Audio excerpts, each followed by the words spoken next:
Assalamualaikum warahmatullahi wabarakatuh. Selamat pagi teman-teman semua dimanapun Anda berada. Semoga teman-teman yang sudah mengklik video ini selalu dalam keadaan sehat ya, selalu dalam lindungan Allah Subhanahu wa Ta'ala, dan selalu dilancarkan rezekinya, amin. Oke teman-teman, pagi ini kita mau bagi-bagi info ya. Ini saya mau menjawab pertanyaan dari subscriber yang kemarin menanyakan seperti ini teman-teman. Selamat sore Pak Jos, mengapa calon driver Indomaret ini tesnya harus bisa mengerjakan matematika atau hitung-hitungan matematika? Ini mengapa ya Pak Jos? Karena kita kan cuman hanya sopir atau driver ya.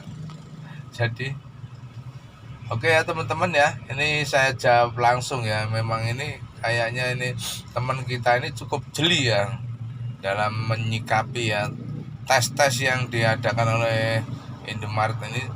Dia sangat jeli ya. Oke, langsung saya jawab ya teman-teman ya.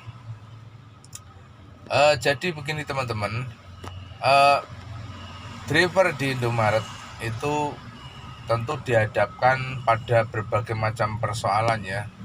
Jadi bukan cuma persoalan biasa ya, tapi terkadang lebih banyak persoalan yang menyangkut masalah hitung-menghitung ya, atau istilahnya dalam hal ini kita katakan matematika ya.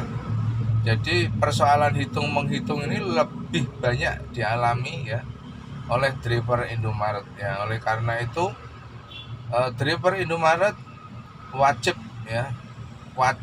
atau harus bisa menghitung secara matematik.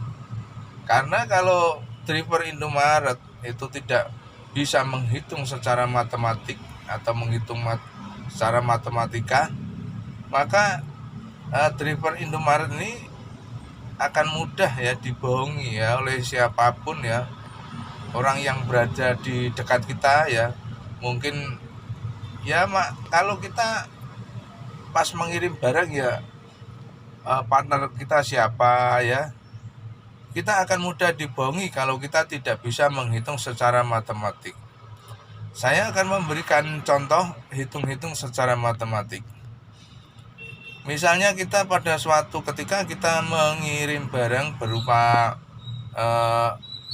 roti kongguan ya atau nisin ya, dalam jumlah besar ya, dan itu untuk menghitung itu tidak harus kita menghitung persatuan ya, 1, 2, 3, 4 sampai berapa banyak kita harus menghitung itu, tidak.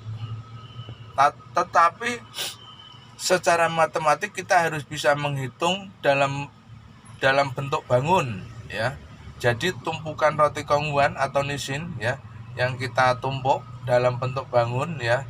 Kemudian tingginya itu kita harus menghitung tingginya berapa ya.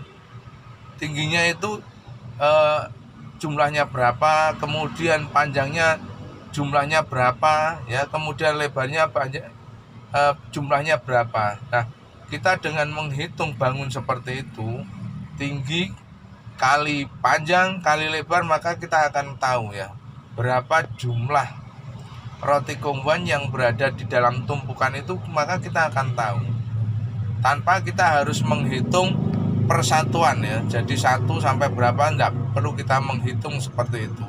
Namun kita cukup menghitung secara matematik ya, dan itu otomatis ya kita harus bisa. Tanpa kita bisa maka kita akan mudah ya dikelabui atau mungkin dibohongi orang yang bersangkutan dengan kita ya, dan kita itu benar-benar rugi ya. Oke teman-teman, ini saya menjawab pertanyaan dari subscriber yang menanyakan mengapa calon driver Indomaret harus bisa menghitung secara matematik. Tetap bersama channel Indomajos. Wassalamualaikum warahmatullahi wabarakatuh.